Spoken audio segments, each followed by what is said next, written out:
नमस्कार, लोकसंदेश न्यूज मध्ये आपलं स्वागत। मी अश्विनी। चला तर पाहूया आजच्या विशेष बातम्या।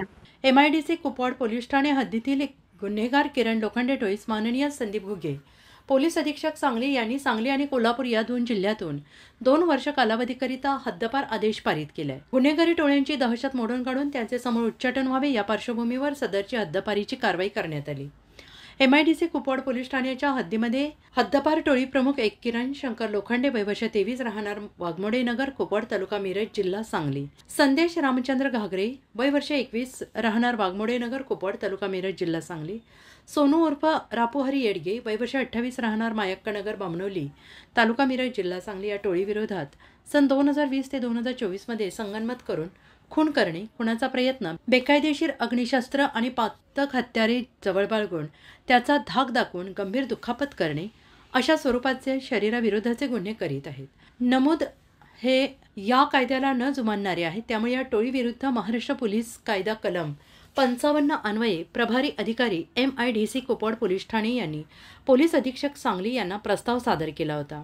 पोलीस अधीक्षक सांगली यांनी सदर प्रस्तावाचे अवलोकन करून प्रणिल गिल्टा चौकशी अधिकारी तथा उपविभागीय पोलीस अधिकारी मिरज उपविभाग मिरज यांच्याकडे चौकशीसाठी पाठविला। त्यांचा चौकशी अहवाल, टोळीविरुद्ध दाखल असलेल्या गुन्ह्यांचा सद्यस्थितीचा अहवाल, त्यांच्यावरील प्रतिबंधक कारवाई तसेच त्यांच्या हालचाली या सर्व बाबी विचारात घेऊन पोलीस अधीक्षक सांगली यांनी सुनावणी घेऊन नैसर्गिक न्याय तत्वांचा व्यापक विचार करून टोळी प्रमुख किरण शंकर लोखंडे वय वर्ष 23 वर्ष राहणार वाघमोडे नगर कुपवाड तालुका मिरज जिल्हा सांगली, 2 संदेश रामचंद्र पागरे वय वर्ष 21 राहणार वाघमोडे नगर कुपवाड तालुका मिरज जिल्हा सांगली, 3 सोनू उर्फ बापू हरी पेंडगे वय वर्ष 28 राहणार मायक्का नगर बामणोली तालुका मिरज जिल्हा सांगली यांना महाराष्ट्र पोलीस अधिनियम सन 1951 चे कलम 55 मधील तरतुदीनुसार सांगली आणि कोल्हापूर या 2 जिल्ह्यातून 2 वर्षाकरिता तडीपारी आदेश पारित केला आहे।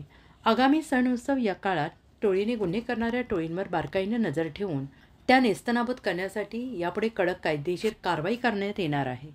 सदर कारवाईमध्ये माननीय संदीप घुगे पोलीस अधीक्षक सांगली यांच्या मार्गदर्शनाखाली सतीश किडे पोलीस निरीक्षक स्थानीय गुन्हे अन्वेषण शाखा सांगली दीपक भांडवलकर, सहाय्यक पोलीस निरीक्षक MIDC सांगली कुपवाड पोलीस ठाणे पोलीस हेड कॉन्स्टेबल बसवराज शिरगुतियो, स्थानिक गुन्हे अन्वेषण शाखा सांगली तसेच पोलीस उपनिरीक्षक Rajendra Nalawade, police head constable Sandeep Patil MIDC police ठाणे यांनी भाग पाडले।